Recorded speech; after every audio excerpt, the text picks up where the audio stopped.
All right. Good evening, everyone. Good evening. We are going to start our meeting on time. We do have to finish a little bit early today because there's another meeting in these fine chambers right behind us. And for those of you who've met downstairs in the basement and absolutely loved it, we are still going to work on that. We are not giving up that fight. All right, so I am going to let Ms. Jennings call roll. Okay. Vice Chair Jackson, Present. Commissioner El Kalali, Present. Councilwoman Lum, Councilman Ramwali, Commissioner Ameri, I'm here. Commissioner Billups, Present. Commissioner Caldwell, Commissioner Evans, Commissioner Oppman, Present. Commissioner Santa Croce, Commissioner Todoro, Here. Commissioner Walton. Present. We have a quorum. Chair Stevens here. Well, you said that, mention Okay. so I overlooked that. That's okay. All right, does everyone have a copy of the agenda? Can we please go over it, see if there's anything that needs to be changed, added, amended? Commissioner Rumwali just arrived. I don't know. Or councilperson. Okay. Did you not get one? I'm sorry. Okay. I guess I can get one. Can we get a motion to approve the agenda? I make a motion to approve the agenda. Second? Motion and second, any discussion? Okay, let's take a vote. All those in favor of approving the agenda as presented? Aye. Any opposed? Wonderful, the agenda is approved and moving forward. So we are so honored tonight to have the brand-new police chief for the city of Ann Arbor, and Michael Cox. And some of us had the pleasure and the opportunity to be on the committee that evaluated him and the other fine candidates, and it was tough. But he came out on top and was offered the position and has arrived. For those of us who care about welcoming his family, the last I heard, his wife had not arrived yet, but she is coming. And we are much more concerned with welcoming her. Not that we're not welcoming you, but she will help us with the party planning, is all we're saying. So, Chief Cox, if you could come forward and introduce yourself and let everyone know how excited you are to be here in Ann And Arbor. I am excited. Thank you. Thank you very much. So I'd like to say, thank you for welcoming me to your community. I'm Michael Cox. I'm now the new chief, started July 15th. I've been here for a couple of days in temporary housing, but that's another point. I've been in policing for over 30 years. I come from Boston Police Department. I was a superintendent there. My most recent assignment, I was in charge of the training academy and the Bureau of Professional Development for the police department. It's a relatively large police department in the East Coast there. Prior to that, as a deputy superintendent, I was in charge of the 911 center, and I ran that for several years. I was in charge of the Internal Affairs Division. I ran that for several years. I was in charge of the investigative portion, the forensics division, a few areas within that. I did that for several years. Basically, I was on the command staff, which is the highest level of the police department, for the last 15 years in the city of Boston. So I have a pretty broad experience in a lot of things as far as policing is concerned. I've had that opportunity, that a lot of people don't get, so to speak. As far as my education is concerned, I have an MBA from Boston University. I have a criminal justice degree, master's in criminal justice from Curry College, and I have an undergraduate a management degree from Providence College. But it's my understanding that you sent your son to the right school. He went to U of M, isn't that correct? All of my children actually have gone to a U of M. Oh, wonderful. One went to University of Michigan, the other one went to University of Maine, and the other is at University of Massachusetts. So I have something for U of M's. But there's only one real U of M. You are right. Yeah. You are correct. And my daughter still has time for grad school to come here, as a matter of fact. So you're correct. My oldest son did go to school here for 4 years, and we spent a lot of time coming, and that's why I'm familiar, and we want to live here, so. Thank you.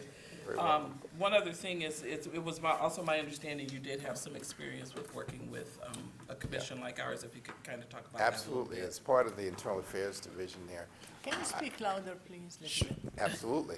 As part of the Internal Affairs Division when I was in Boston, there was a Community Oversight Committee that was there. It was a smaller group. There was three, sometimes 4 people.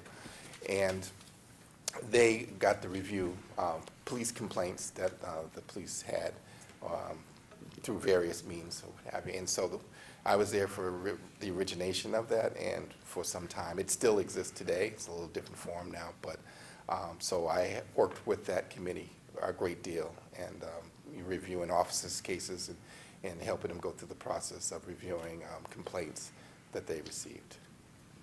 Good, so So I do have some experience with that, and I learned a great deal through going through that, as a matter of fact. And I think, hopefully, part of what I learned, or part of the experiences that I learned when going through that, I could share with you all as we, formulate this, the panel more and maybe go forward. wonderful. Thank you so much. Any other questions? Anybody? Yes. Thank you for joining us tonight, and welcome. The weather isn't always like this, so don't get used to it. I'll take that over the snow, so. Okay. You talked about this committee. It was not a commission, correct, that they had in Boston? Correct. It was an oversight committee. And who appointed those members to the committee? Do you The remember? mayor, I believe the mayor appointed all the members of that committee. And how big was it? Do you remember? 3. Mostly it was 3 people. They interchanged, and someone would leave, and a lot of them had law backgrounds. So I know there was at least one ex-judge. There was one town administrator, and the others were lawyers for the most part. And there was a non-lawyer, the gentleman that was there, but they did kind of rotate through for the most part. But most of them had legal background, and there was one woman that was there that did not have any legal background whatsoever. So it was a bit of a mix of the folks that were that were appointed to the position. Okay. Thank you. Yep, you're very welcome.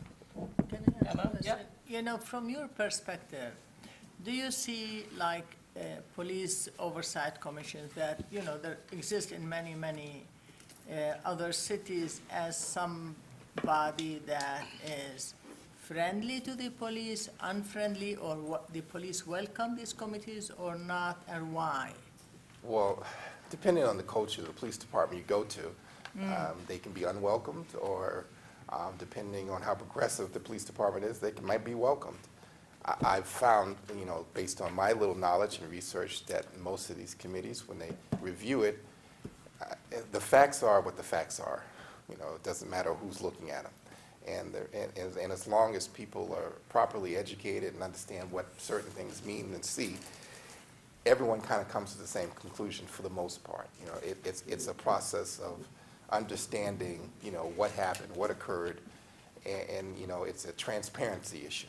Because what happens is people perceive, something the wrong way because they can't see what's going on, so they assume that something sinister is happening. And so, most of those commissions that are, typically run well, the transparency part exists, so everyone understands it.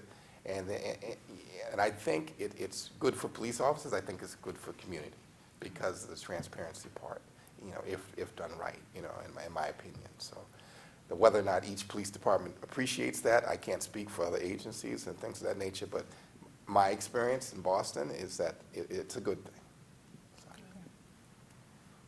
Anyone else? Sir? I just wanted to say, the chief came in last week. The first week of his job was art fair, and he jumped right in. And I just wanted to say thank you. He did walk the fair with us Friday morning, before it all really kicked in and the heat kicked in. But he got to see what we set up and how we secure everything, so we appreciate that. Thank you. And thank you.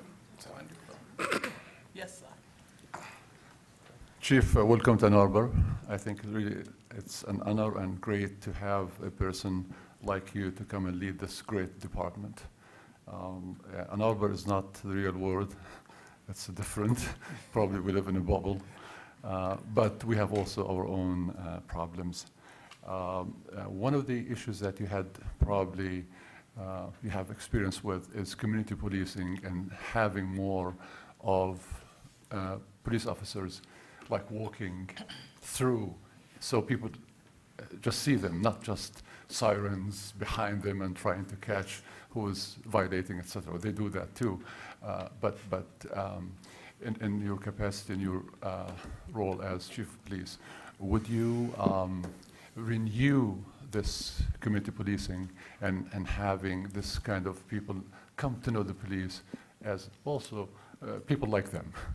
yeah, so that would be one of my goals, is to actually certainly have the officers be more visible. Yeah. And I want to give a disclaimer. I'm not saying that that doesn't exist now, because I don't really know. I just got here. They might be very visible, and then I might get out there and walk amongst them and realize, you know what, you might already be doing community policing. It's just that as an outsider, I just didn't see it. So I want to say that up front. But our goal is to make sure that the officers are visible, and actually that people get to know officers in a way outside of policing, in a way outside of, you know, putting cuffs on people and things of that nature. And so hopefully I'm going to lead the way. There's some things I have to do to get certified in the state of Michigan here that, you know, that I'm in the process of doing. And then you'll see me, you know, hopefully in uniform, sometimes not in uniform, but, you know, hopefully leading the way and being out and about amongst the community in a different capacity other than just for, you know, crime fighting purposes. One other thing that we have in the past, what we call it the CERT, the Community Emergency Response Team, that people who went through the course, like 3 weekends, almost 8 hours a day. And over the past few years, we had contributed to certain events happening in town, like in the art fair, we could like be other eyes walking through and helping out with the police, etc. When they have the open house, the fire and the police, and events like racing, running, etc. And this CERT team got pretty much stopped because either resources were not available or they could not have enough to keep that going. And I hope that you would look into that and see if we can reactivate that too. Oh, absolutely. Like I will, you know, say this, that I will be looking into everything, because I'm new here, so I need to, before you can make any changes or even commit to making changes, you have to kind of understand what already exists. So the initial part of what I'm doing will be looking into virtually everything, from the numbers that we have and to what we're currently doing and how well it's working. So yes, I will absolutely look into that. Thank you. Commissioner Jackson? I want to tag on to Commissioner Othman's sentiments and harangue you a little bit. I got to do the first of what I hope will be several police ride-alongs, and I did ride with a community policing officer, Corey Mills. Oh, Good. yes. And when I rode with him, there were people in the streets yelling at him, "Hey, Mills," for example, who were pulling us over to talk to him. And I think I spent about 5 or 6 hours with him, and his perspective on the city, on the residents, on his job, on how police can serve was quite helpful. And what he taught me about community policing was helpful, but I'd like to, if we could have like 20 of him. I just want to look at if there's a line item in your budget for more of those. And Because the way that people responded to him, and many of these were vulnerable people, homeless people, people who had interactions with the police before, not just citizens, but there were retailers, other people who would wave or who would say, who recognized him, and the interactions that he was able to have, substantive interactions. We visited Neutral Zone, for example. He will be visiting Ozone House, which is a youth homeless shelter. And the interactions that he was able to have with people are exactly the kind of thing we'd like to facilitate in terms of fostering more trust in the community. He's just one guy, so. And I agree. Request. Yes, no, and I agree exactly what you're saying. He embodies community policing, and I think all the officers in the community engagement unit that we have do that. You know, I guess the goal is for, you know, not to bring in more and more, is to get the other officers that are here to understand that's a part of their job. And they, like, as I said before, they might already understand that, they might be doing it in different ways, but to maybe do it more, that is acceptable, that's part of policing. And, you know, and that's, you know, that's my challenge, so to speak, you know, but again, they may already be doing it. I don't know if that's the case, but we're going to find out along the way. And if not, you know, we're going to work on, you know, on getting people to appreciate that. Because, you know, as an officer, I do know a long time ago, coming from a place when we converted over, that's not something that, you know, people understood as part of policing. They started to know I was just responding to crime. But when you actually do it, when you meet the community, when people are yelling your name, so to speak, and you get to know people, you feel good and you understand it and you want to build more rapport. And that's, you know, that's what we're here for, you know. And so hopefully that'll occur.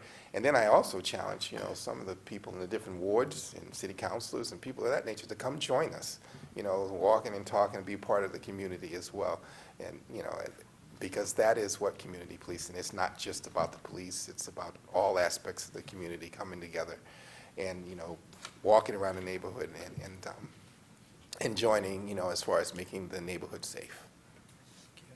Thank you. That's- Commissioner El Kalali?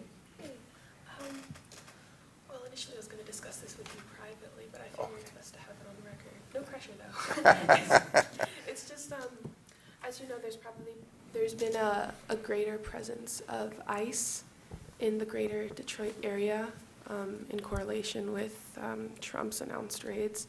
I just wanted to know how you foresee the police department cooperating with them, if at all. I would probably choose not to answer that now, only because I am about a week here, and Yeah, that's and intense. so It's intense. and even when I do, it will be all about Ann Arbor, and probably not so much about Detroit and some of those answers. But I'm not trying to push you off or what have you, completely but understand. I am far too new to it to go down that road just yet. If that's all right with you. Of course. Yeah, thank you. Anyone else? Can we let the poor man sit down? Yes. Thank you so much. Yeah, thank you very much for having Look me. forward to working with you. Absolutely, thank you. And before we move on, I also want to give a shout out to Deputy Chief Fonsberg, whose name I always mess up. Forsberg, okay. Jason, you did a fantastic job while the city was without a leader, and you're not giving up your power, you're just now sharing it with someone else, because I'm sure he's still going to lean on you for a long, long time. So thank you for your hard work. All right, so public comment, I think y'all took that. There's no one, perfect. We'll move on. Approval of the minutes. Everyone have an opportunity to see the June minutes, I believe, and also the July ones, correct? Or just June? Okay.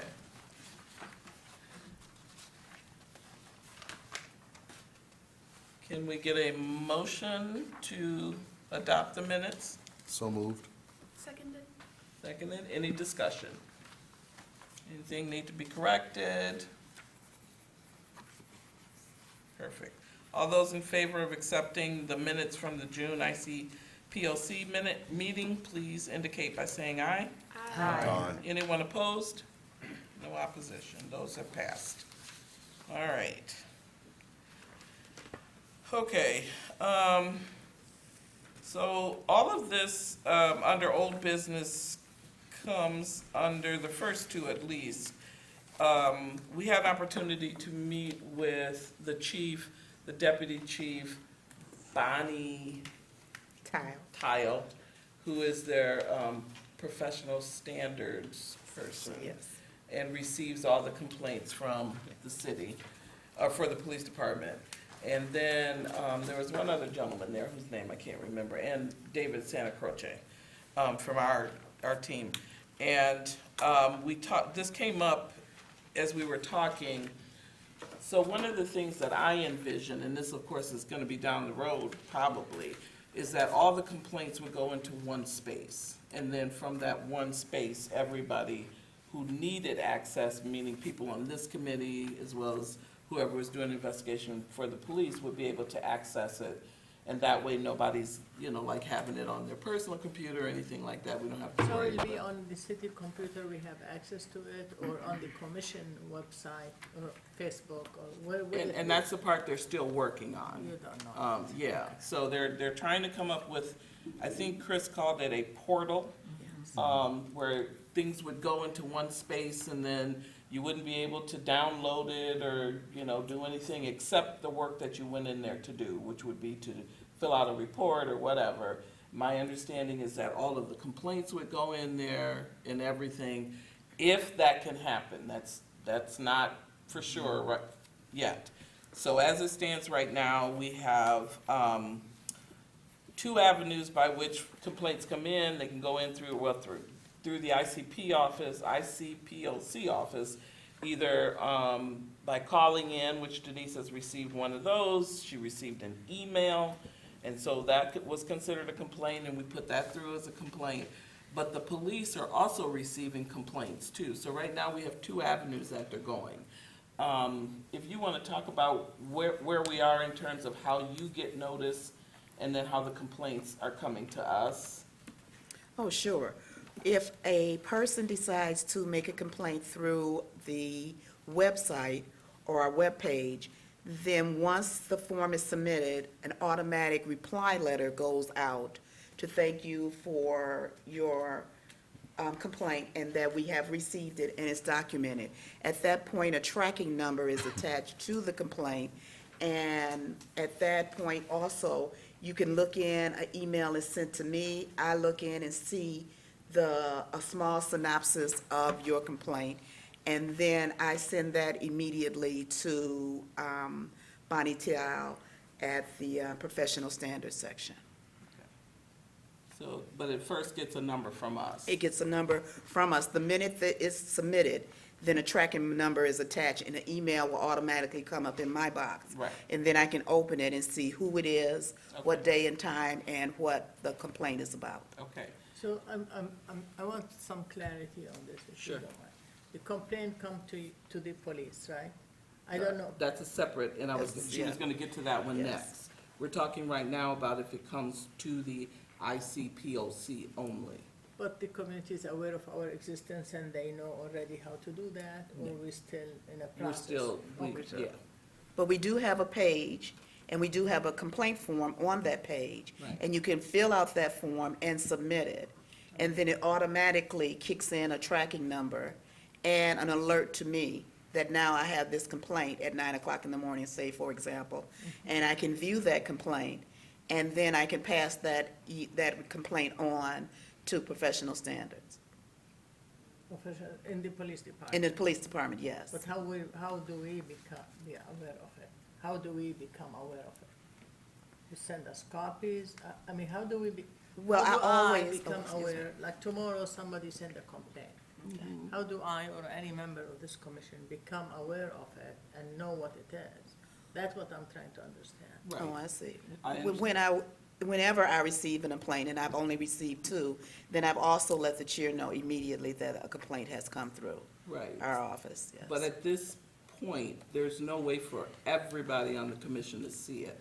That's the portal that they're trying to work on, so that there would be one space that it went to, and we'd all have some kind of, top secret password to get us into it, and we'd all be able to see every single complaint. As it stands right now, the complaint comes in, it gets a number, and Denise immediately sends it to the police for further Okay, investigation. yes. Yeah. So, but that's if it comes in either through the email or by phone call, because the one that she got by the phone and the Yes. one that she got by email, she Correct. then filled out the form herself. Yes. And sent it to gave it a number and sent it to the police. Okay? So when So do- that's only if it comes to us. I'm sorry to cut you off, Anna, but that's only if it comes to us. Now, if it comes to the police, which I think is your question, correct? No, I have both questions. Like, it come to us, Uh-huh. two had already came to us, but we never seen them. That's my question. We never seen the complaint. We're not aware of them. We know that two had arrived.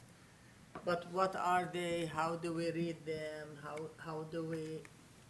Yep, mean- we're going step by step down that very path that you're talking about is what we're gonna talk about tonight. Because that's what we talked about with, the police and Bonnie and everyone else, so that we all understand the process that's gonna work for us. And it's still gonna need a lot of tweaking. Okay, so that's if a complaint comes, to us, either of those ways. Any questions about that? All right, so could you now explain if the police get the complaint first? If the police gets the complaint, then after they go through send out an automatic letter, could you help me with this, Jason, please? I'm trying to recite exactly what Bonnie told me, that a reply letter goes out, Well, and, if you look at the flow chart, aren't we also Oh, yes. supposed to be notified? If and you look then we at, will receive a notification. Right. I, most definitely. yeah, yes. don't forget the flow chart, that will help you with understanding. I have some. Okay, so, well, she still Come needs on, your yeah. help. Okay, so complaint filed with the Ann Arbor Police Department or internally generated misconduct complaint, then the Ann Arbor Police Department notifies commission of complaint. So that has happened thus far, and therefore, we haven't had any, When Go ahead. I'm sorry, I didn't mean to stop you, but when they notify you of the complaint, are you immediately giving it a number and entering it into our system? the complaint already has a number, and I attach our number to it, and I will let you know, notify you that I received the complaint. So it Or will they have already sent us have complaint. the police Police department department's number, number, yeah. and then you're adding our number. yes. Okay, gotcha, thank you. Go ahead, Jason, sorry. What question am I answering? Oh, That I'm making sure that I'm covering every angle on the process from your end. from your end. Yes, we will know, we are notifying you when Yes. we receive complaints from the community. Okay. What is the time frame that that notification is given? Was it within 24 hours, 72 hours, 2 weeks? I'm not sure if we've put a time limit on it. I mean, they're all coming into a single office. And so Lieutenant Tile works when she works. And so I think she's notifying Yes. Denise as soon as she can of that complaint. So she doesn't work on the weekends. So if something comes in on a Saturday, my expectation is that the next business, her next working day, she would make notification. Could we have that codified in some form or fashion as we work towards, perfection? I would like to see some sort of timeframe. Timeframe to on that. receive them from them. Yes. I know we talked about 24 hours or I mean, 48 hours. if it's, 72 hours, it covers weekends or holidays, or 96 hours perhaps. Yeah. But Okay. As we talked about it, I think it was within one business day. It's great to make sure we have it in writing and that we're all super clear on that exact time frame. If I'm not mistaken though, her turnaround time was a business day. So that will cover the weekends, but also Monday through Friday, but we can, make sure it's codified. yep. Yeah. we'll make sure. And that's good, we need, definite, so that like Anna said, we don't lose anything, or something, someone says that something came in and then we don't have any idea. Yes, Commissioner Hoffman. What else I would suggest is based on what the chair had sent us today, the commissioner who's going to be the primary one, and two secondary commissioners. We don't need, as commissioners, all of us, to know how many of those complaints had arrived. However, I would suggest, number one, if you get like complaint number one, who is on number one? Those ones can access that. Right. Number two can access number two. Number three can access number three. Without us, we could, look at, oh yeah, we got 5. But I don't have, if I am not involved in any one Right. of them, Right. I don't have to be accessing that information. So Right. that information should be available to the commissioners who are going to be dealing with that type of Right. complaint. Okay, thank you. I'm concerned with that approach. I think it's important for all commissioners to have access to these so that when members of the public approach anybody of this commission's aware of it. You know, they might not need to know the details as the members who are investigating the complaint, but I think commissioners should know what's going on. And this is a small body, 11 people, 13 with the liaisons, but there should be access to it, so if a community member does contact one of the commissioners, they're able to search for it, look for it, yes, it's being investigated, and these are the commissioners that are assigned to it. And if that's possible, I think that would help with the trust and transparency that our new police chief just talked about. Any other questions? I'm sorry. I was just gonna add on to that. My understanding is that everyone will have access through the portal. Right. When eventually we get this thing up and running, so I don't think it will be siloed off No. in terms of just who is addressing it. Right. But my understanding is exactly what you proposed, that everyone will have access to every complaint, But that's- even if they aren't working on it actively, such that we all can be aware. And that's down the road, and we will probably have some mechanism for, you know, at every meeting saying, this is how many complaints are still open and under investigation, this is what we're waiting for, blah, blah, blah. Just a general update for people. Okay. Did anyone else have a question? Any more questions for Deputy Chief before we let him, so he can sit down? No? Okay. You're off the hot seat. Thank you. Thank you, Jason. So, we talked about at that meeting, like I said, about other avenues to receive complaints, because we don't want to, if you don't have a computer, you know, we don't want you to be in any way silenced from being able to submit a complaint. So we kind of thought about, are there spaces and places in the public where we might want to put, and I don't know what that would be. I don't know if it would be, you know, set up some kind of computer, set up a Dropbox, then who would go pick it up, and who would file the complaints. I mean, you know what I mean? So there's a lot to go into all of that, but we need to think how to be really accessible to the community so that it's not a situation where they either gotta have a phone so they can call or a computer so they can go online and enter. If there, I mean, are there any thoughts about that? Yes, Commissioner Hoffman. Computers, I think probably, maybe some people would access the library, if the library could be a source. Okay. Okay, that's a good one. Anybody else? Commissioner Phillips? Jude, you first.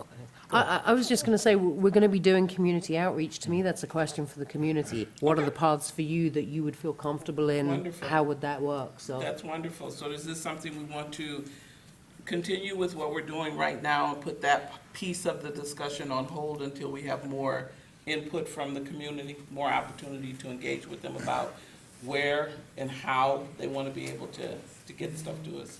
Sure, I think that would be great. Okay. And I think one of the things would be if we could create some kind of a training program for community centers or religious organizations. I mean, there's places where there's plenty of access to computers. So those people, so people who know that they have a complaint can go there and actually fill out a complaint and maybe have a person who can help them. Okay. So that would be a good thing. Great. So as Commissioner Caldwell and his outreach people are talking to people in the community, can you make that part of y'all discussion so that you can get a feel for us as to how best to again, create places and spaces? Commissioner Jackson?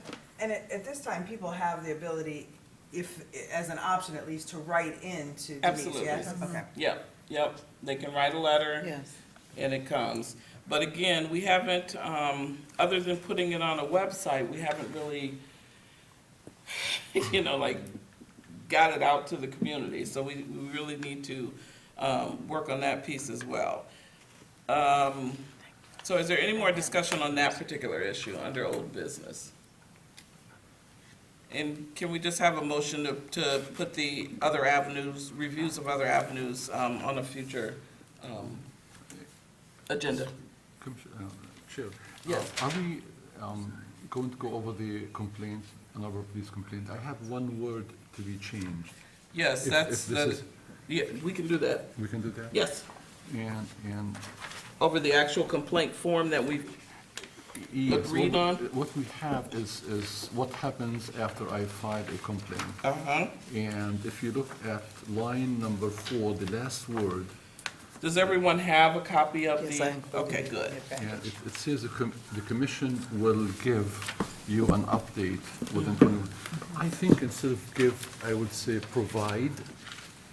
Okay, Just change the word give to provide. Just the commission will are you making some provide. kind of motion, or what are you doing? What's the difference? I don't see I don't understand the difference between give and provide. I think I mean, it's fine with me, but like, I'm trying to understand. maybe it's a bit more relevant as to provide. I just, Which is- I think, Madam Chair, I think we should just resolve the first bullet point and then move to this topic. We just- Yeah, I thought we were. but- So can we get a motion to put the review of other avenues to receive complaints on a future agenda? Motion to Put the review of other put avenues the review of other avenues. on a future agenda. Yes, that. Second.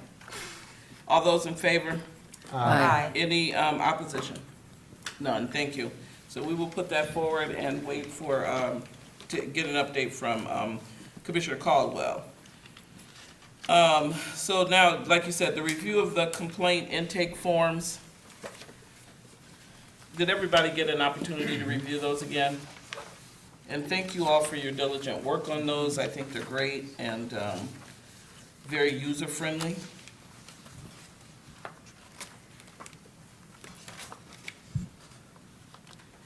Anything that anyone wants to address? Commissioner Othman has brought up changing the word. Can you say it again, sir? The commission will give, the word give to Give. be To changed to provide. provide. Provide. And that is in And what happened after I a filed file a complaint? complaint, correct. Second paragraph. Line 4, the last word in line 4. Okay. Just a suggestion. Everybody? I wouldn't be opposed to it. It's a nice change. Is there a motion on the floor to do that, or what? Motion to change give to provide. Thank you, Commissioner Alkalali. Is there a second? I second. Any more discussion? All those in favor, please say aye.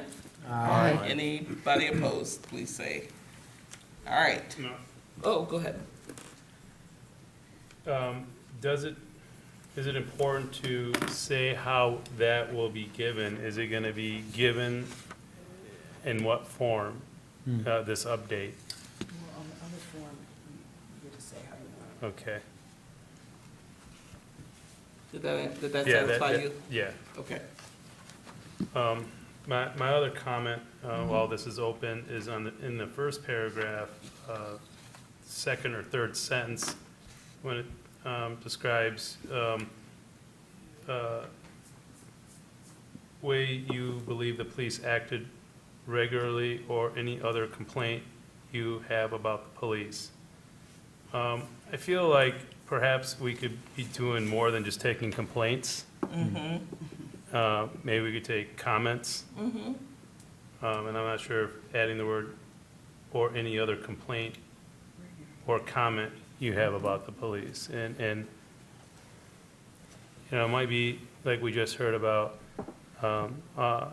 Officer Mills. You know, I think, you know, this also could be a forum where we get feedback and provide positive feedback to the force, and they hear things that are, you know, just negative. And so, it's just I just put that out. See, the name of it is complaint form, so. Do you think adding the word suggestion would be helpful? I mean, that's true, it is a complaint form, but you can Yeah. perhaps use it also to provide a comment. You could have a second form for comments or, you know, commendations, compliments as well. I just think it would water down the form a little bit if all the way through the entire form you have complaint slash suggestion slash. It just makes it feel really unwieldy, so I think maybe 2 separate forms, Okay. kind of nicely bolded up, complain here, compliment here. I appreciate that. That may be something that this body can take up at a different time, but leave it to the complaint aspect of this. Okay. All right, any more discussion on that issue? Or on the complaint forms themselves? Go ahead, Commissioner Jackson. Well, we kind of sort of, Smithing. yeah, we kind of sort of thought we did, but, but we are Regularly, certainly, yeah. it's always up for discussion because, you know, it's a work in progress. The way you believe the police act regularly is throwing Yeah, Yeah, that caught my attention. me. Did it? Okay, so I'm not alone, is what you're On a saying. day-to-day basis. So it was, that sentence was designed to capture maybe some ongoing activity? Okay. I believe. Your complaint may be about a specific incident, the way you believe that the police act regularly, it doesn't make sense, actually.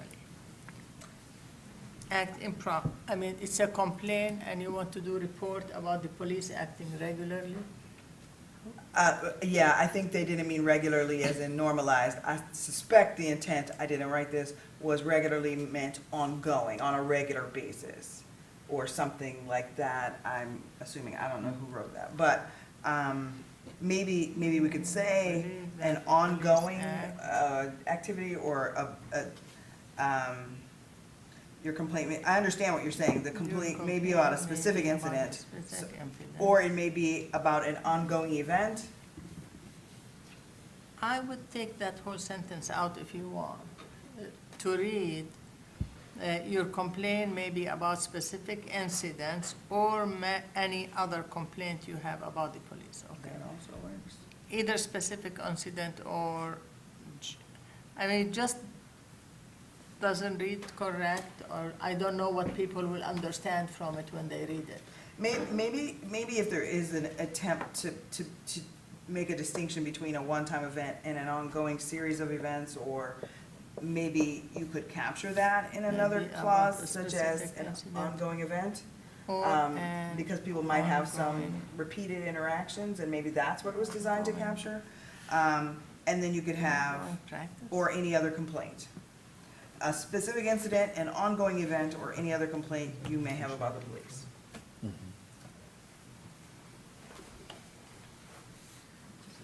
Need to be changed, whatever. You know, you can also, or instead of the way you believe the police act regularly, or an ongoing police, conduct, or something like that. Yeah, the regularly. The regularly is like, It's very confusing. I think it's confusing as is. I was confused, yeah. So may I ask, do you want it to read your complaint may be about a specific incident or any other complaint you have about the police? In the spirit of what's here, I think maybe it would be good to try to capture some ongoing event. or an ongoing practice by the police, Ongoing practice or policy. by the police, you know. But Is I don't that think it's policy. practice? I mean, they don't care about policy. On People- interaction, ongoing interaction. Yeah, Yeah. yes, interaction is good. An ongoing interaction. Because we know those.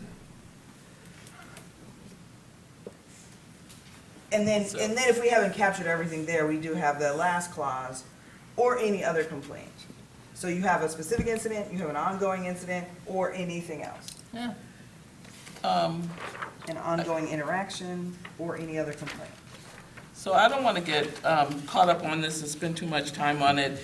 I think that we have some consensus that the sentence is awkward and needs some finessing. So what I would put on the table is that we not change it tonight, that we also put it on a future agenda item, as, you know, and that in the interim, people kind of work with it, let it kind of motivate you to come up with a replacement. Because I do believe that this was worked on. I know Chris did some revisions, and I don't know if this was his wording or what. Unfortunately, he couldn't be here tonight, but, And David's on a graduation. Yeah, and David worked on it too, Right. so, yeah, we need Right. to respect that. So I would say, let's put this on a future item, I would make that a motion that we put it on a future item, or, agenda, and, like I said, people work with it, read through it, try to come up with something, and if you come up with something, then send that to Denise, so that she can incorporate it. So moved. Second? Second. Thank you. All those in, or any discussion again, I'm sorry. And all those in favor, please say aye. Aye. Any opposition? Perfect. All right. Now, moving down to the review of the revisions that we did to the mission and vision statement. Are we good to go, or is there more that we want to add to that?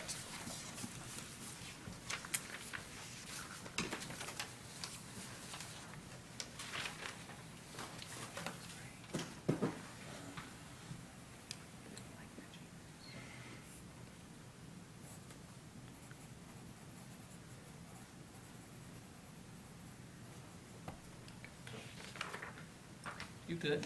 Yeah. Everything looks good? Perfect. Any discussion? All right, and, I don't know, we've already put up the mission and vision statement. Have they been put on the website yet? No. Okay, because they were waiting for tonight. Tonight, Okay. yes. So, all those in favor of adopting the new revised mission and vision statement,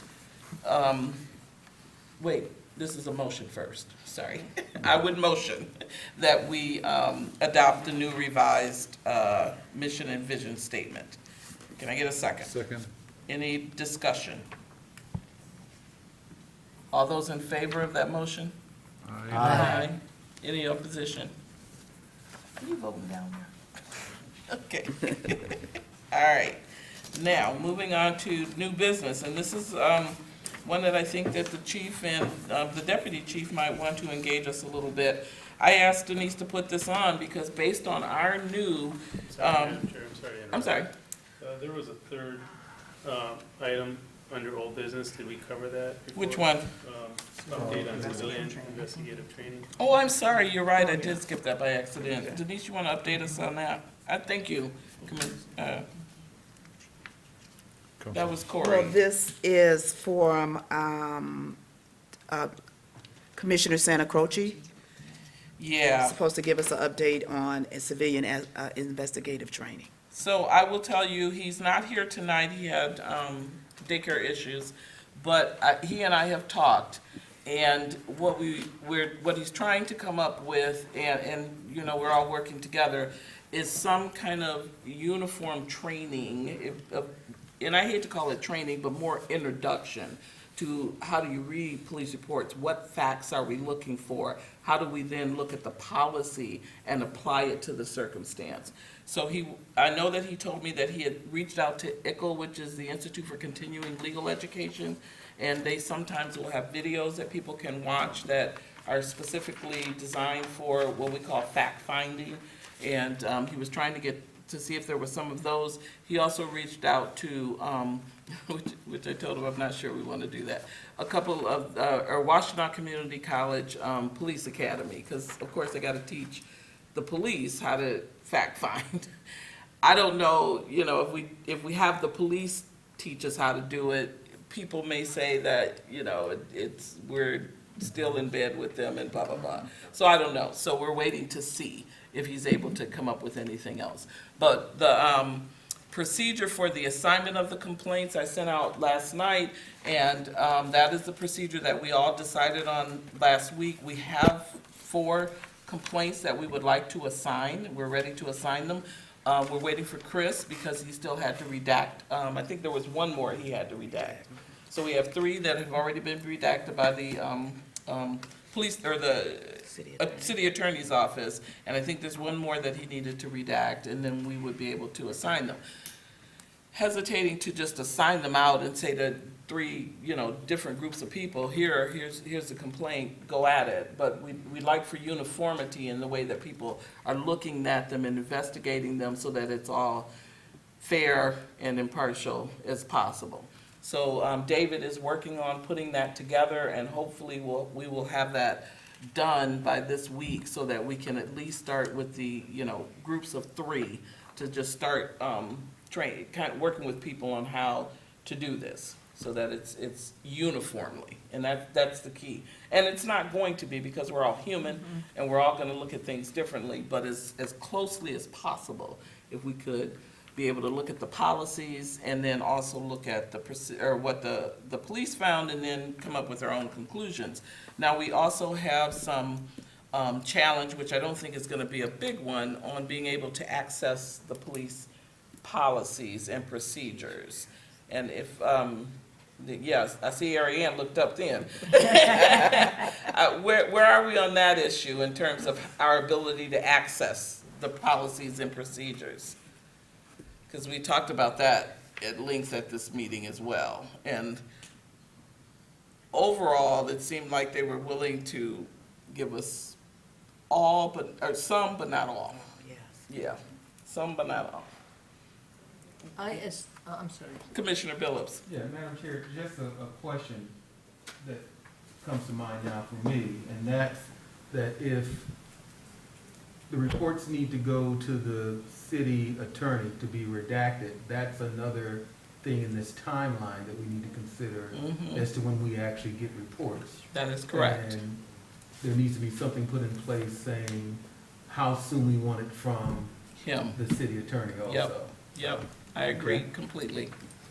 So, do you have any update for us? Is that still in discussion? It looks as in discussion. They're looking at each other. We're still in discussion about it, but Yeah. we're making progress now. You're making progress, which means we'll get an answer in a month. Yes. My question is that, and maybe because I'm the first one to look at a complaint, is that, are we going to get the training first, I assume? Oh, before, absolutely. So. Absolutely. Yeah. Yeah. David Santa Croce, who's a U of M law professor, Yeah. teaches this.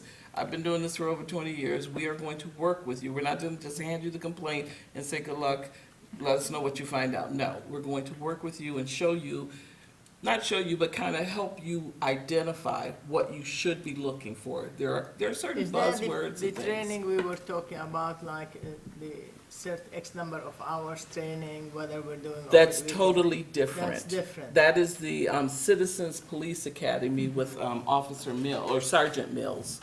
He's planning on doing that with us, and I can't remember the dates that he had proposed, but that's totally separate from Commissioner Santa Croce and I teaching people how to, am I saying his name wrong? No. Oh, okay.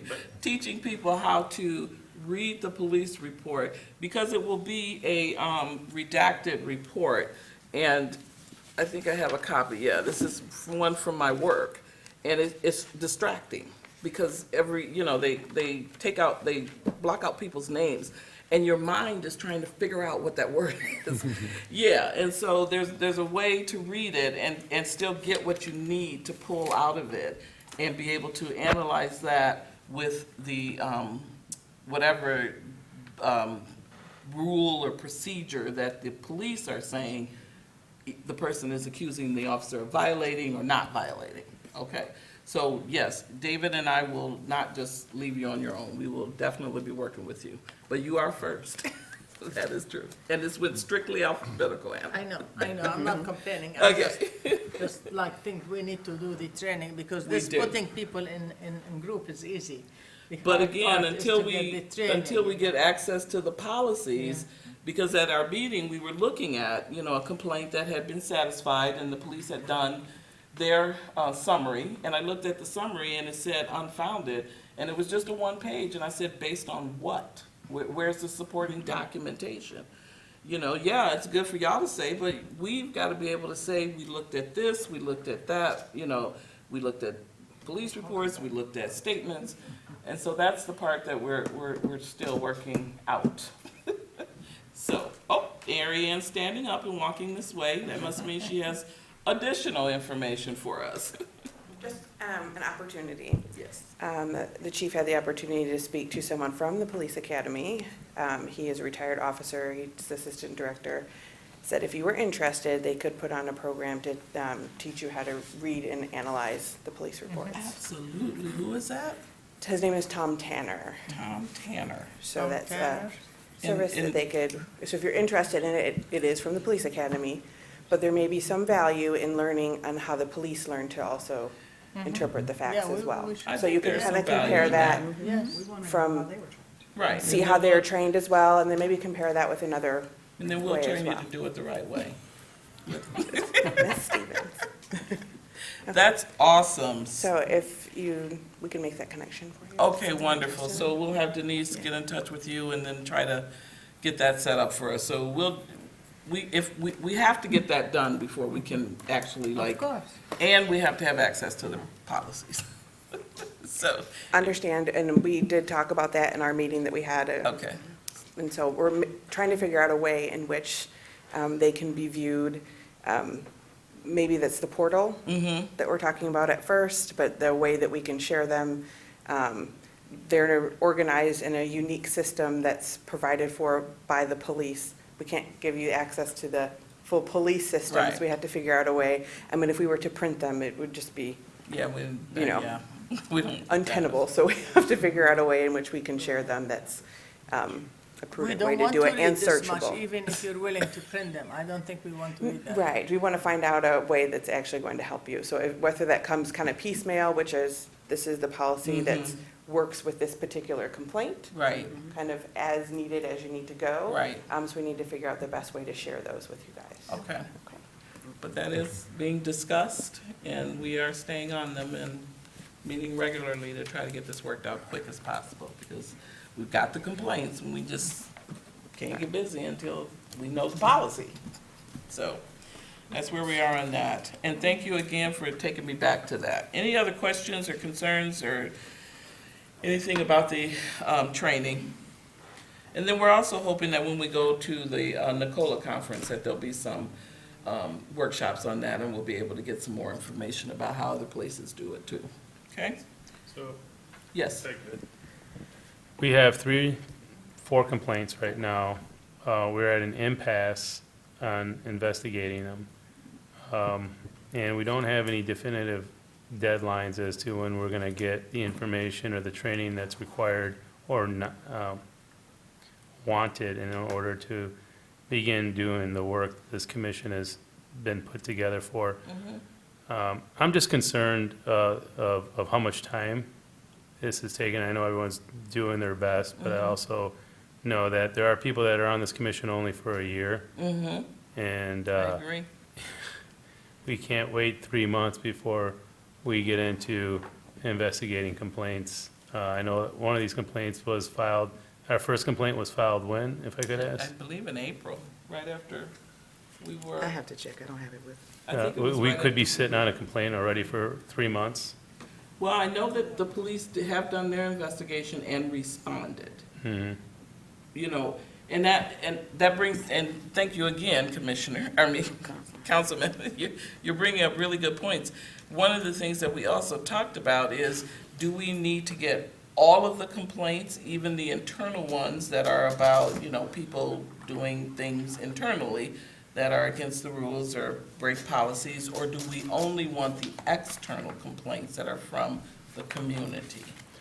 You know, I think, just as a liaison here to this commission, I would try to focus on the external ones at this point. The internal ones, would definitely be a part of discussion for this commission. But I think what the community would like to see, and the people that filed complaints would like to see, is work being done by this commission. And that's where I think the focus needs to be paid early on, while we work on many other things. The procedures that the police follow is definitely of interest to this commission, obviously, as it helps to shape them. But I'm concerned at the time frame that it is going to take to look at these complaints and investigate them as a commission, with these delays on training for fact-finding and for policies that guide the response to the complaints. It's a concern of mine that as we go forward, we're trying to build faith and trust and confidence in the community. I think delay negatively affects that. I don't disagree. Yes, Commissioner Jackson.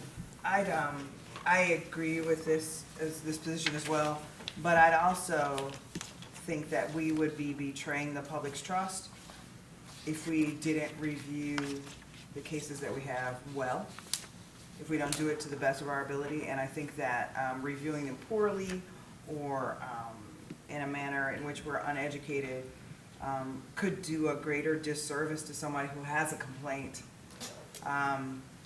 than if we did it quickly and not so well. So, for example, if there are things we missed that we should have known, that we might know later, then we're doing that person a disservice. And so I think speed is really important, and I think if you're the person on the end of that complaint waiting to hear back, it could feel interminable, but I would not want an uninformed response. And I think the public is aware that we're just starting, and I think that in order for them to trust that we're doing our best, we actually have to do some training in order to be able to do that. And so I think it's important that we be able to understand police policy, not just policy that might be cited in terms of this particular event, because we need to know what other policies might have been ignored, for example. We need to know what policies could have applied but weren't applied, perhaps. And I do think that's gonna take some education. I'm not suggesting that we take all year to do any complaint by any means necessary, but I do think we have to wait a little bit longer in order to get properly trained, because I would not want to be a complainant and then feel as if my complaint weren't taken seriously, or that some hacks were just looking at it and didn't provide any value. Commissioner Walden. I just wanted to echo that sentiment as well, and I am one of the commissioners that's on just for a year, and I kind of knew coming into it that I wasn't sure I would ever see a complaint, because that first year was going to be policy setting, system setting, and getting that part right. If anything, you know, I mean, I don't know that we came out ever sort of promising that month 2 we were going to be accepting complaints and then being able to deal with them. And I am kind of concerned about being, I don't want to unnecessarily delay, but I am concerned about being maybe too hasty. And maybe part of it is managing expectations from the community of what it is we're doing and communicating that back. And I think that that might help a lot. Commissioner Al-Khalali and then Commissioner Caldwell. Well, first of all, I'd like to echo these sentiments. And second of all, I think while speed and efficiency and properly reviewing these complaints is very important, Can you put your microphone sorry, on? I don't want to ignore the importance of internal affairs, because I think in an ideal world, we would take preventative measures and not have to deal with as many complaints. And if an internal complaint deals with officer misconduct, which later translates to misconduct externally, which we would then have to deal with, I think it would just be in our best interest to pay more attention to what's happening internally as well. Officer Caldwell? Commissioner Caldwell. Just to piggyback off of what the other commissioner says, I think that the quality of service we're trying to provide is the most important thing, particularly in year 1. Like establishing the procedures, how we're going to get things done, establishing the foundation. I don't think just taking on things, you know, before we even have the mission statements and all that stuff established is like in the best interest of the community. I think establishing this commission was, that the idea was this would be a good thing for the community in the long run. Right. You know, we're you know, playing for the long game, right, not just right now. I agree. Any more discussion? Madam Chair, is there a timeline of any kind as far as when we'll be able to start reviewing complaints? Well, Chris is not here, and he has one more that he has to redact. The other 3 are ready to go. Have you received them yet? No, I haven't. Okay, so she hasn't even received them yet, but we know that they exist. We know that he sent us an email saying he'd gone through 3 of them, and then he left, and then he said he would get to the other one. So once he's done with the 4, absolutely, they can go out. But the issue is exactly what everyone is talking about. Are people prepared to deal with them? And if not, are we doing, a disservice by just saying, we just want to get started, so let's do that. So at this point, it depends on Chris, and I think he'll be back tomorrow? Monday. So we would have a better feel for how long it's going to take once he gets back. Because he's also working on the whole policy issue and how we access them.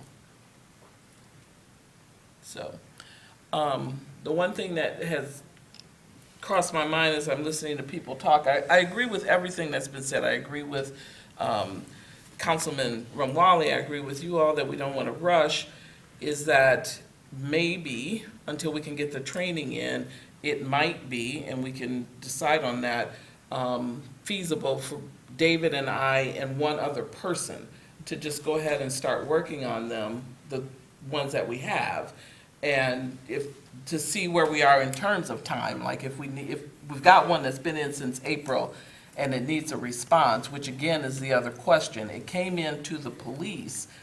Do we have to respond to that if the police have already responded? Or is that just something that we take a look at and file away? Because they didn't file it with us. And that was part of the conversation was, if they file it with us, then absolutely we need to respond. But if they file it with the police, they're going to respond. And they respond to all complaints, is my understanding. But that could change if the complaint comes to us and we're going to respond. Then my understanding at the meeting was that then you guys might not respond because it was a complaint that came to us. Is that right or wrong, Jason? You're shaking your head, but they can't see that on TV. Yeah, so I think our intent until something else is developed is that we will respond to all complainants at the conclusion of the investigation. Yeah. But we're open to so that's even the complaints we receive from you. From us. We will provide a Okay. response to whoever complained to you until or unless we develop a different mechanism for that. If we decide that you all want to be the ones providing the final outcome to the person that complained to you, then we're open to that. But until I think we've established that, we want to make sure that a response is given. So, and my understanding, I think the first complaint, the date I have for the first complaint from you all to us is June 21st. So Okay. I'm not sure if that's the date we received it from you or if that's the date of the complaint. But the April complaint that we were referring to is one that we received and that Right. has been completed, and we've provided a response to the person that complained to us. Right. So that is the one that I got to see at the meeting we were at. And again, it was just one sheet of paper that had their findings, but nothing to support how they got there. Yeah, I think we have some education sessions lined up for a few weeks in September, I'm hoping. And I think we can kind of explain. So what we do right now is we have an investigation packet that has a sort of an executive summary. And when we had that meeting, we proposed that that would be the document we would share. And what was very clear was that that wouldn't be sufficient. And so we have other documentation within our packet that, I think is more labor-intensive to redact. But sort of the process that we had started to establish was we would provide that information to the city attorney's office. They would go through their redaction process and then provide that to the commission. Yes. But, there are other ways to accomplish that as well. So that, we need to talk about that, if that's acceptable or not. I mean, because we're adding time, because yes, it's got to go back. Even their answer has to go to the city attorney's office for redaction before we can get it. Madam Chair, you had mentioned possibly you and David and one other individual taking a look at some of this, because absolutely I want to provide the best level of service and quality of service to those who come. However, and that's why I asked about the timeline. Is there ever a point in place in which we'll be able to say, yes, we're able to review these complaints? And so even in this process, I think we need to cook and eat at the same time. I agree. In order to make certain that, and understanding some of the complaints that will come with a certain level of frustration already behind the complaint, only to be told, we have no idea exactly when we'll be able to take a look at the complaints or the training. So you had mentioned something about possibly yourself and other individuals at least taking a look at At what least there starting the is. process, if that is something that the commission would be comfortable with. I just don't want it to be a one-person responsibility. We all should be involved in reviewing complaints and making decisions and presenting them back to the group in terms of, you know, how we're gonna proceed. So, is that a motion then, that you're making a motion that David, myself, and you, since you brought it up, for a temporary, be the appointed committee to begin the process, just so that, until we can get the training done, so that we can at least get started? Why don't we move from it's like a 3-person? That's what I said, myself, David, and Commissioner Evans. I'm gonna get in there too. I see you trying to do that, and you can show up for our reviews. Well, I was just going to say, actually, as an additional sort of exposure training, if we have 4 complaints, if it's you and David, then Yep. couldn't that third person change every time? Absolutely. And then that's starting to build that Absolutely. training That and will that start strength. to build the training, absolutely. So if everyone is in favor with that, we could probably get that started next week, yeah.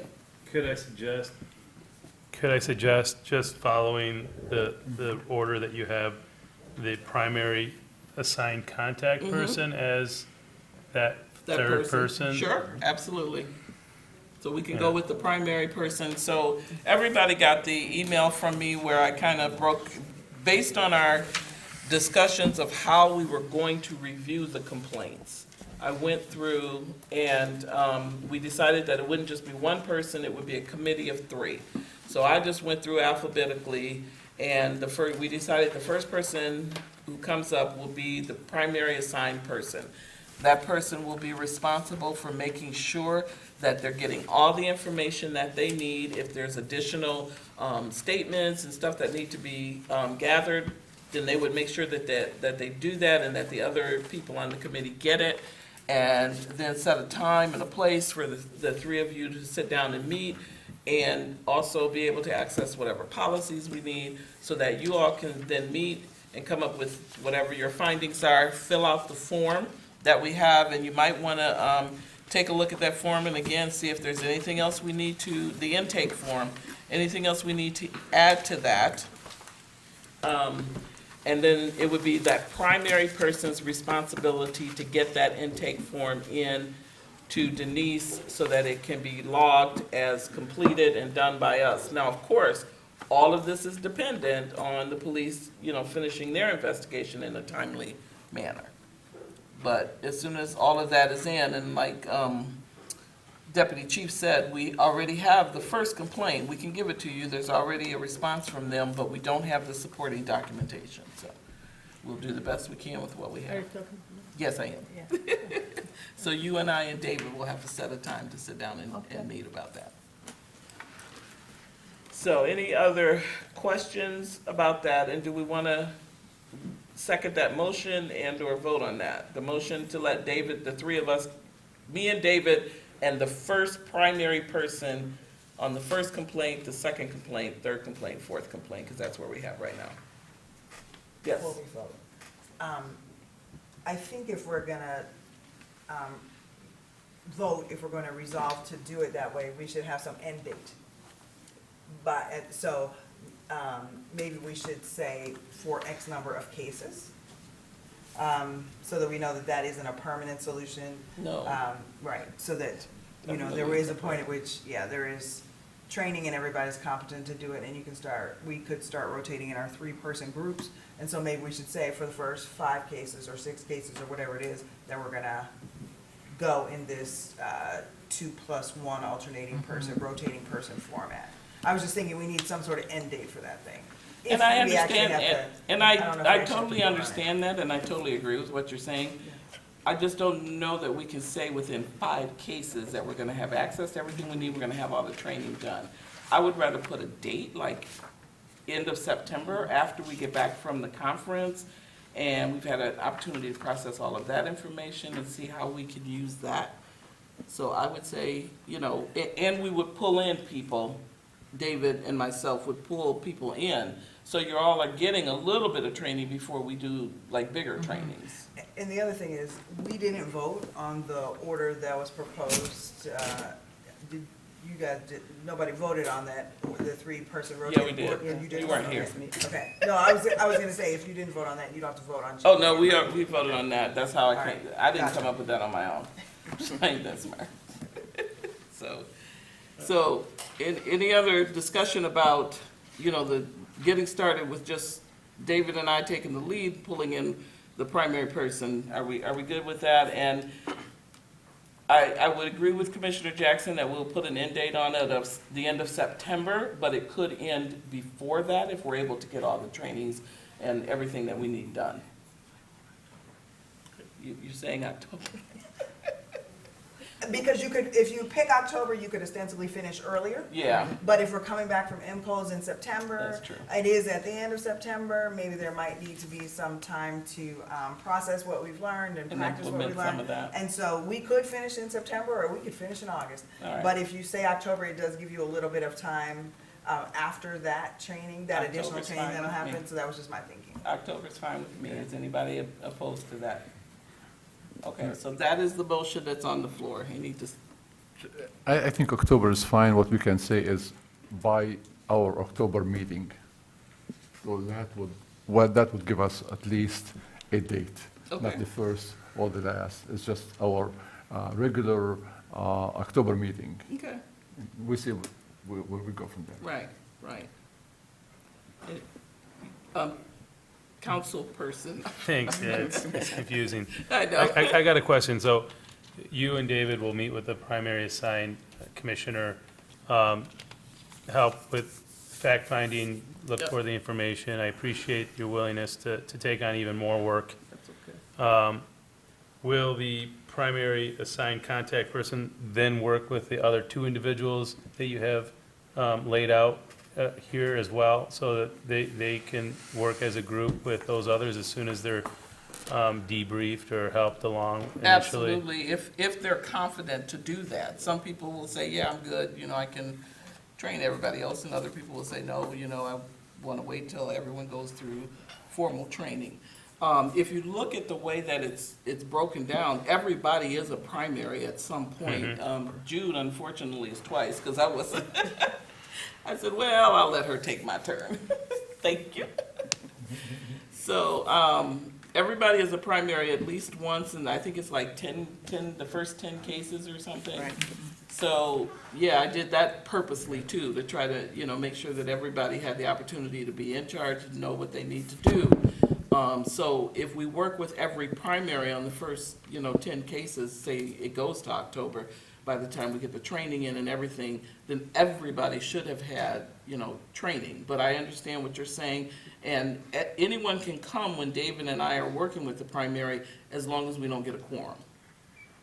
So if there's, 3 of us already working, we can't let more than 1 or 2 more come to not have a quorum. We need to have an open meeting. Okay, any other questions about that? So you need a motion. Oh, You made a yeah, motion. I did make a motion, it's still on the table. Secondly? I can too, I did. Just before we vote on the motion, is we have to indicate that by our regular meeting in October. Yes, So that would state the date. that the training would be Training. complete and everybody would start taking individual complaints, absolutely, So that's, in their committees, yes. Okay, I would just caution against using completed. I think we're gonna be in training for as long as we're commissioners. yeah, I don't know when the final training date will be. It's gonna be an ongoing learning process. So I just Absolutely. wanna caution against, completion of training, because yeah.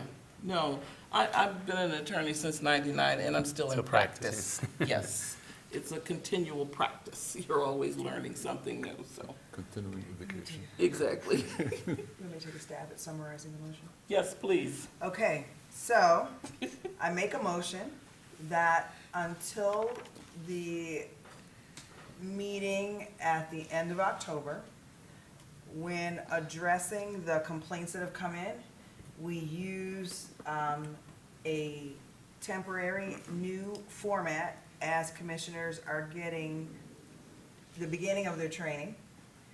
That consists of the chair and David Santa Croce and a rotating third member Third to or fourth. follow, third commissioner to follow the list that has already been established for receiving and addressing complaints.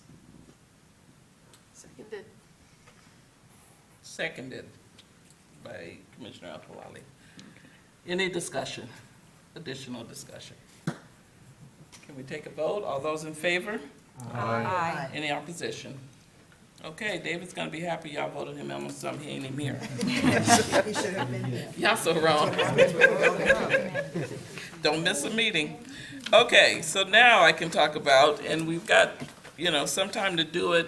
Again, I'll reiterate, we need to be done by 1:45 because there's another meeting in here.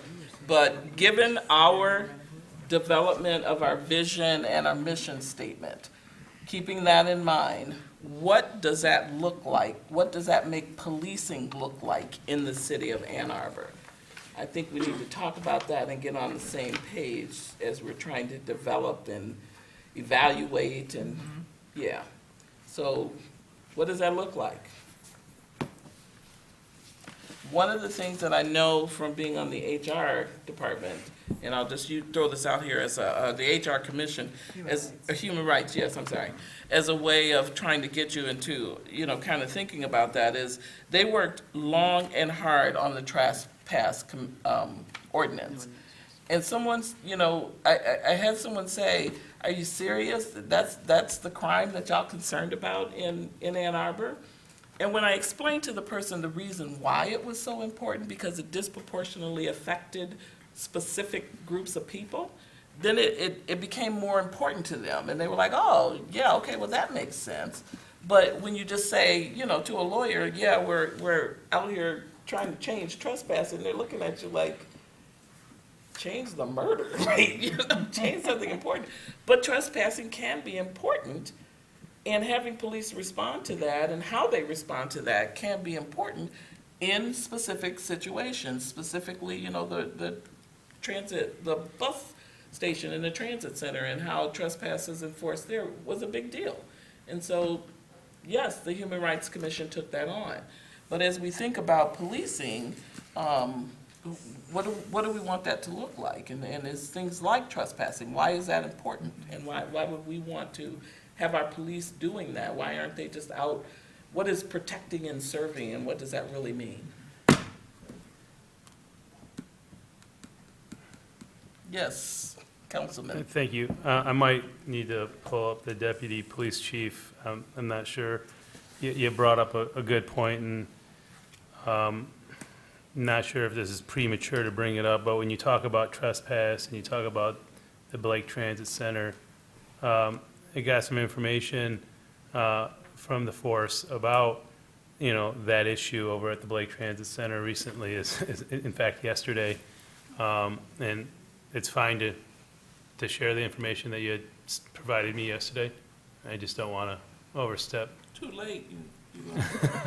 Yeah, I would hesitate to share Poke the specific bear. numbers, just because I'm not sure that they've been vetted yet with our annual stats, but I think the trend that it shows The is general accurate. synopsis.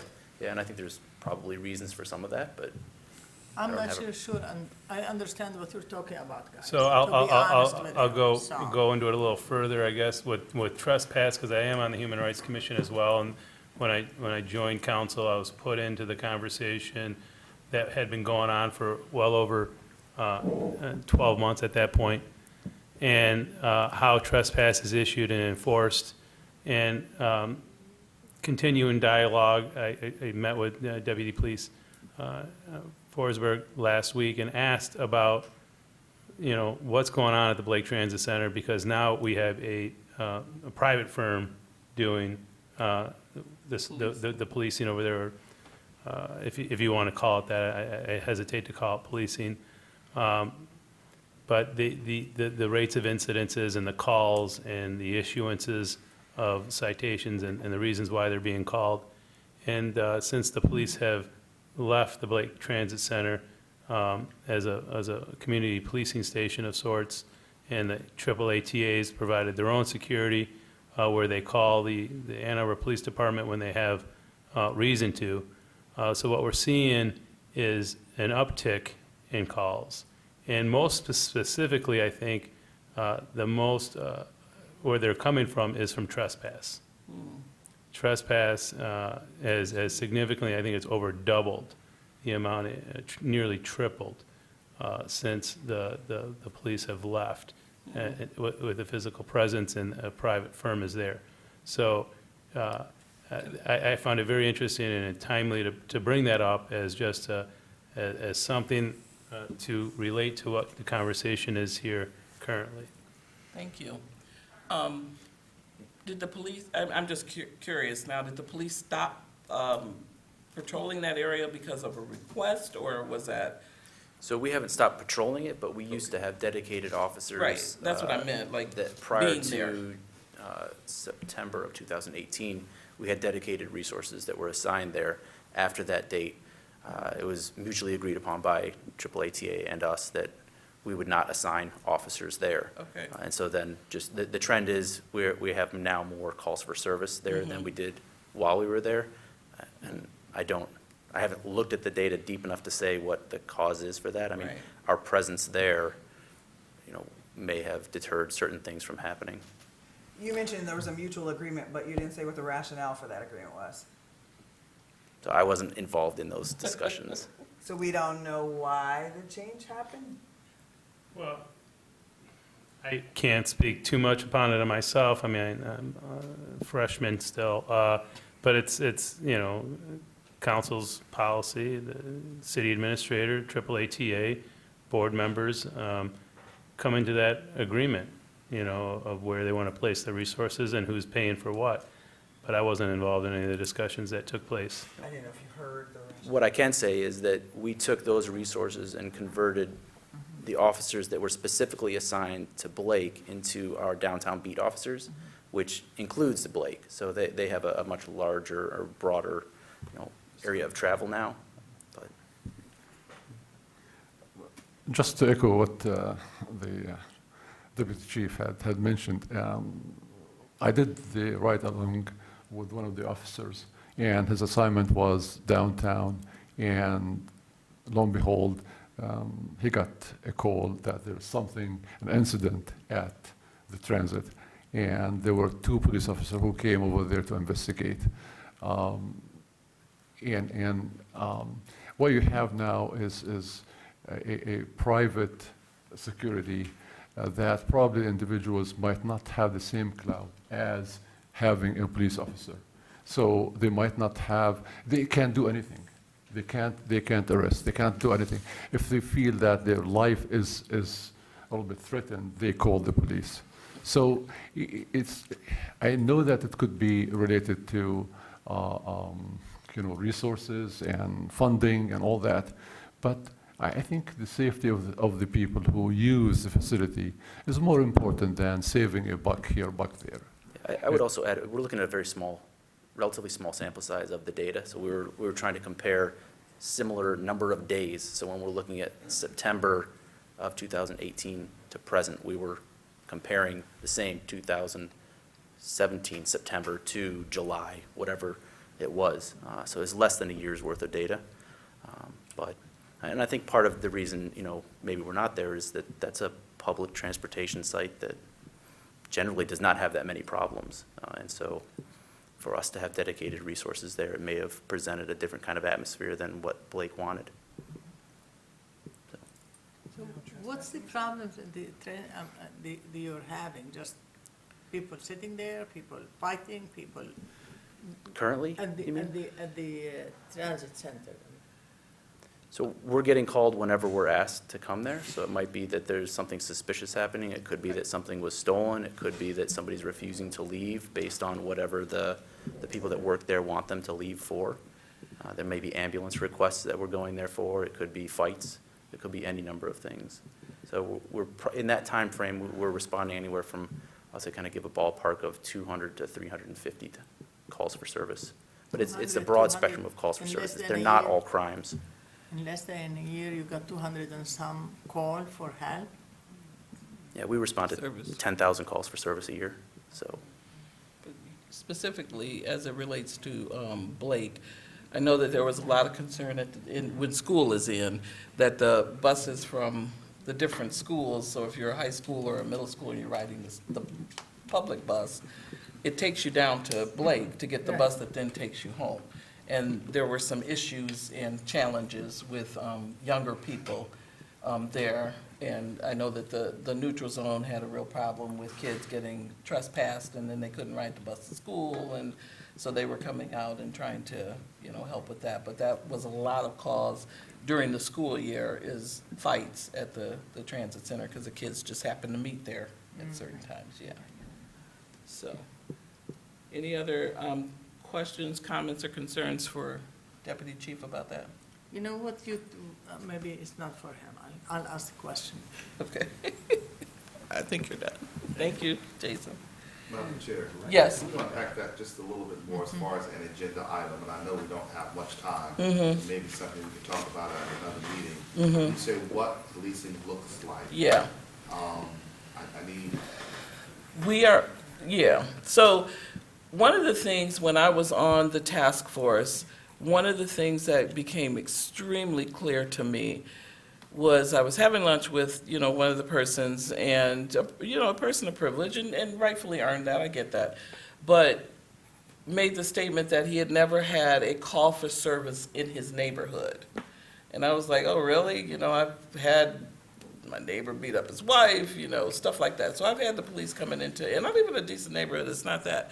But the difference in what people expect from the police is what I'm trying to get at, is what are we expecting from Ann Arbor Police?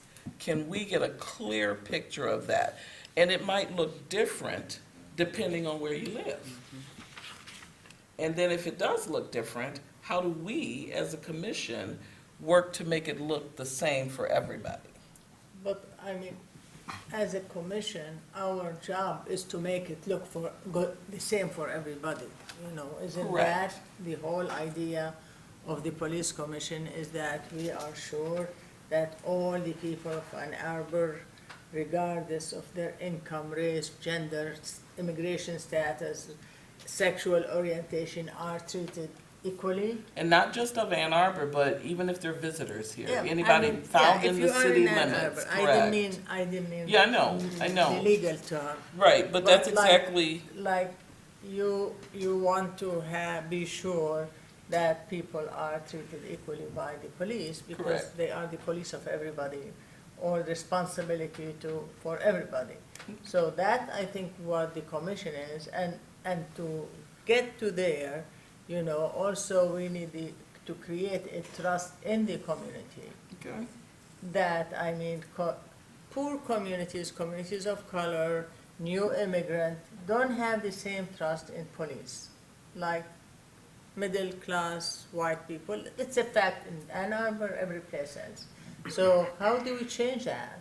It takes to work in two directions. I think that we need to work with the community, that they will have a reason to trust. When people don't trust, they have usually an experience that tell them you shouldn't trust. It's not like they're born, I don't want to trust the police, somebody, there's a reason for that. So I think that's where our job becomes. And if we focus on that,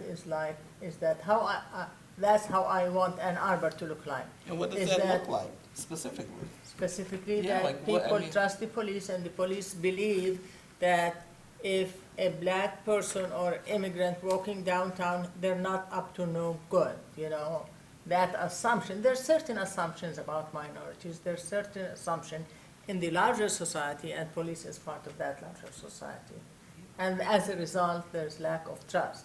So a good Ann Arbor policing look like is that when that kind of make a better relationship, or the police treat everybody equally. That's what, to me, is what I would like to see. I don't have personal problem with police. I never had a problem with it. I have, but but it's not about me, that's what I'm saying. Right. And it shouldn't be about us as individuals if we live in good neighborhood, or we have, you know, or we're not targeted. This is not about us, it's about the community we're supposed to serve. Right, but we're part of the community. Yeah. Yeah, yes. we're not separated. Yeah, of course. Did that help you, Commissioner? No, but, not that, that came across poorly. Okay. This sort of, and I guess I'm still sort of processing the context of, are we working to build sort of this utopia in some ways where everyone trusts everyone, particularly when it comes to public safety? Or are we just trying to address some of the very key issues that members of our community, I don't know how many magic wands we would need for every person of color to trust the police here in Ann Arbor or any place. And so maybe that gets sort of to the core of our mission. Exactly. And so I thank you for bringing that up. What does policing look like for our communities, for our neighborhood? Because I think all of us may give a different answer. And the populations we represent, whether we're business owners, whether we're faith leaders, Right. whether we work in public service, you know, and I think it looks different, so. And that's what I want to hear, so that we can all hear it Yeah. and see if we can get to the same place. Woo, hands. Yes, Commissioner Jackson. I always think that I'm supposed to operationalize behavior. And so I was thinking, one way I would love policing to look like in Ann Arbor is if my daughter gets pulled over and Francis's daughter gets pulled over, that they get treated in exactly the same way. And that it's, of course, by the handbook. But that's what I want. And so that's how I would operationalize that. But the key, In terms of fairness, in terms of perception, in terms of whatever, but I care about behavior. And so when my kid gets pulled over and your kid gets pulled over, I want them to be treated in exactly the same way. okay. And I haven't thought about that, but I'll share it with you in a moment. Commissioner Akalawi?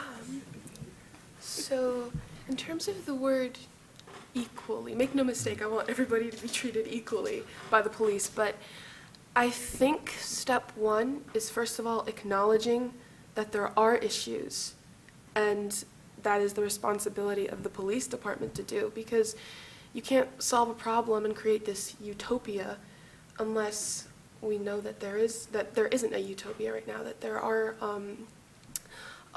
there is a lot to be desired. And forgive me if I'm wrong, but I don't know if the police department has necessarily acknowledged this and the dissatisfaction that people of color have in this community. And so to me, policing looks like not only are people treated equally, but we acknowledge the oppression that has been inflicted upon them, and we get them back on their feet knowing this, if that makes any sense. That makes sense. I think Commissioner Billups? So, what does policing look like in Ann Arbor? I remember a period of time in this city, back in the 90s, when there were great relationships with the Ann Arbor Police Department and people in the community. So the whole thing of equality and equally treating people, I think that there's some things that for certain populations of people who have a mistrust of the police, you have to do more effort to gain their respect. So back in the 90s, there were a group of great police officers who worked for Ann Arbor, and there was community policing money. And officers were regularly out of their cars. In neighborhoods that I work in, kids and parents and families knew those officers, knew them by first names. Those officers went in houses, not on calls, but stopping by to see, hey, how are you? How are the leaders in the community having relationship with those people, so that they were used as, so there was a relationship building, and a relationship that was built upon how can we work to protect the community and work together. That's disappeared. I'm on the west side all the time, that's where I work. And I don't see many officers out of their cars walking through neighborhoods. The neighborhoods that I'm talking about is where that's appreciated. There's parts on the west side of Ann Arbor where that's not necessary. Those folks have a different relationship with the police officers than some of the families that I might be talking about in some of these other neighborhoods. So I think going back to the ability to do community policing and really building relationships with leaders in those communities, knowing people by their first names. There's a difference. Some people call kids police officers. Kids I work with call them the popos, right? So there's a difference we need to start with right then and there, right? How do you become a police officer, and how do we change it to police officer as opposed to what the word popo means, right? And community policing changed that. They were known as their first name, or as Sergeant this, or Officer this, or Jim, or Mark, or whoever it was. And so those are the kind of things we need to get back to. So, for me. Okay, well, I am going to let this sit and simmer because we're almost out of time. We got about 5 minutes and we want to, well, I think we already hit on the update on the public safety workshop, didn't we? Yes, and I've been advised that it's not the Citizens Academy, so we will refer to it as a public safety, but I also have some dates that I would like to check with you and see if the trainings are available to your schedules. Okay. So I'm working with Sergeant Mills. He is would like to conduct a training at the Washtenaw Police Academy, room 111, Morris Lawrence Building. And he was also use of the simulator, Milo, which is the neighboring building. And the dates for those were September 10th, September 17th, and September 24th. The times will begin at 5 p.m. and no later than 10 p.m. And we were trying to make sure we don't have a quorum. So there will be 4 commissioners attending 2 dates and 3 commissioners attending the 3rd date. The last part I didn't understand. We want to make sure that we don't have a quorum. When we do So when we have the trainings. Yes, so we were also having that after that meeting. So 4 will go on Yeah, the so you can just 10th. go to, so 4 maybe more that'll on the start from 7 to 17th. 10. So the 24th. 3 to 5 hours. Yeah, the 24th, we have a meeting. Yeah. So the meeting's on the 24th. So we were thinking if you were available and you're already here, then you can attend that from 7 until 10. That's the 3-hour meeting That'll be here, here. okay. Well, not at the same time. So just so everyone understands, on the 10th, 4 people can sign up. On the Correct. 17th, 4 different people can sign up. Correct. And then on the 24th, 3 people can sign up. Can we say the times again? I'm sorry, I missed those. And the times are 5 p.m., no later than 10 p.m. Okay. And on the 24th, we would try to have that after the meeting. For everybody or no? For the We 3. 3. 3. 3 or 4. You can always email me and let me know what's available for you. Denise, Yes. how does the simulator fit into that? Because the simulator you said is at the police academy? Those might be the first 2, 2, or okay. all 3 there. I will confirm with him Okay. if they're, you just have to go up the street or something, Okay. okay? So make sure you get We back with. just want to make sure we have the date solidified first. And make sure you get back with Denise by early next week so she can get that settled. What is the time commitment? Is it the full 5 hours, or is it? I think it's only 4, 5 to 10. 5 to 10, no later than 10. No later than 10. It might So the be sessions will before. run 3 hours to 5 hours if need be. Okay. They might be shorter. All right, questions about that? I did finish up with what policing looks like in Ann Arbor, and so that will be the beginning of discussion next week under old business, because we do need to flesh that out. I think that Bonnie gave us a lot to think about and a lot to, I'm with you. I come from the old school where the police walked our neighborhoods and they knew my parents and, which was a drag, because when I got in trouble. And I did.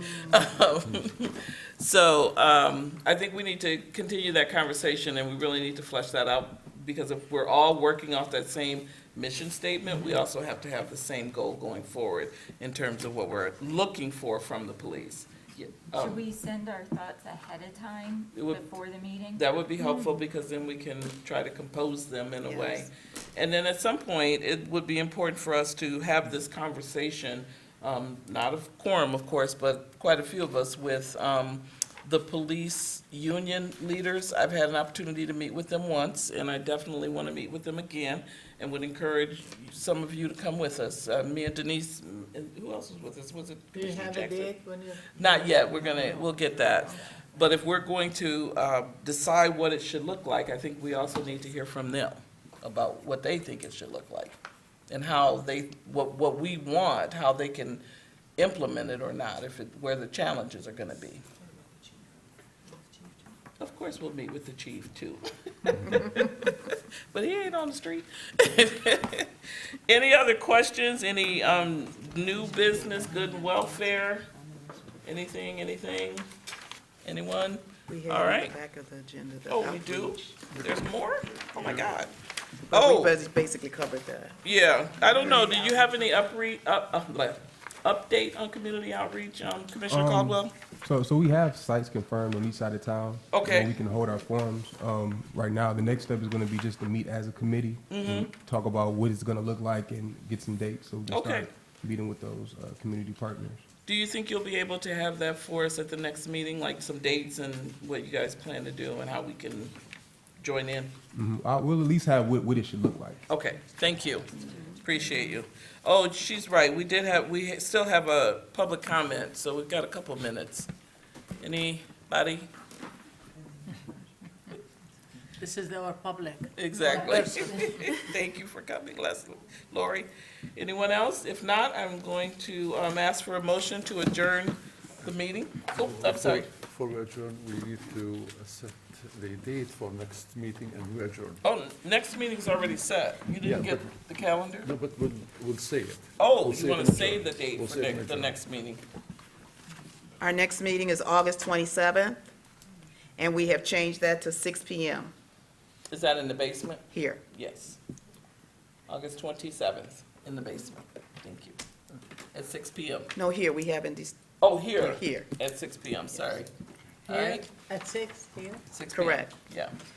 So I know there was a motion to adjourn. Motion to adjourn? All right, all those in favor? Aye. I'm not even asking for opposition. Take that home.